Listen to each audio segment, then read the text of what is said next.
Dalawang malalaking cakes tayo for today's video. Hi Beshies! Minsan din ba nagkaroon kayo ng tampo o galit sa mga kapamilya, mga kaibigan o mga taong malalapit sa inyo kasi hindi nila sinusuportahan yung business nyo? Fresh na fresh, kaninang umaga lang nakinig ako sa isang motivational thoughts ni Doc Mikey, yung isang sikat na dentista. At tama nga naman yung sinabi ni Doc Mikey na most of them is yung nakakaalam ng mga flaws natin. And sometimes, yun yung mga isa sa dahilan kung bakit hindi nila tayo sinusuportahan.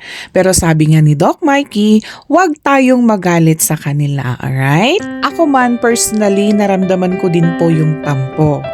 Pero nasa isang buwan yata ako mahigit sa aking pagkikake business when I realized that my family and friends at mga iba pang taong malalapit sa akin are not responsible sa small business na inumpisahan ko. Come to think of it mga beshi, inumpisahan natin ang ating mga small business or ang ating mga pangarap na magkaroon ng negosyo sa pansarili nating kagustuhan. At una pa man, hindi sila yung reason why we are chasing our dreams. Tama? Sa hirap ng buhay ngayon, isa sa kagustuhan natin is yung pag-unlad kahit dahan-dahan yung pag-usad. Diba? Kaya naman kung isa ka sa mga aspiring baker, beginner at umabot ka sa puntong ito, yes po, tama po. Isa po ito sa part ng challenges na pagdadaanan kapag nag-uumpisa ka pa lang.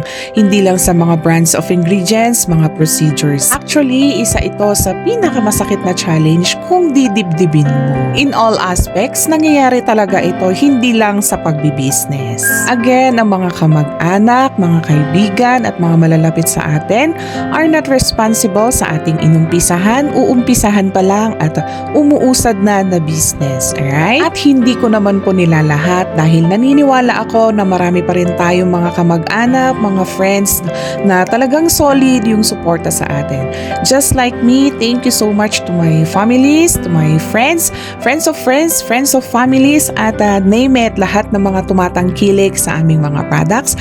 Maraming salamat po sa inyo. Magsilbi sana itong isang aral para sa ating lahat na anumang gusto nating makamit sa buhay is makakamit natin by God's grace, perseverance, at lagi tayong magtiwala sa kakayahan nating gawin. Acceptance sa mga pagkakamali natin o yung mga bagay na kailangan nating i-accept para makausad tayo, willingness to learn and to enhance more. And of course, ang lagi kong sinasabi, let us continue supporting each and every one of us.